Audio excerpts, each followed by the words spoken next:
साईराज विश्वास निंबाळकर. नमस्कार, माझे नाव अभिषेक सुधाकर गाडवे. माझे नाव ऋतुराज दत्ता पवार. माझे नाव आदित्य गजानन शिंदे. माझे नाव श्लोक चंद्रकांत खंदरे. आम्ही श्री संत तुकाराम विद्यालयाचे विद्यार्थी आहोत. आमची इयत्ता 9वी अ आहे. आज आम्ही स्ट्रीट लाईट हा प्रोजेक्ट केला आहे. हा प्रोजेक्ट सौर ऊर्जेच्या आधारित आहे. सौर ऊर्जे याच्या सामग्री वेल टियर sensor, 9 volt battery, 1.5 volt bulb. तर असेच जर देशभर जर हे चालू राहिला तर खूपच विजेची बचत होईल.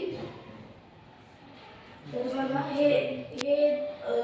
म्हणजे दिवसा हे चालू नाही राहत, तर रात्रीचा जर अंधार पडला तर हा लाईट चालू होते आणि यामुळे ॲक्सिडेंटही वाचतो आणि विजेची बचत होते. धन्यवाद.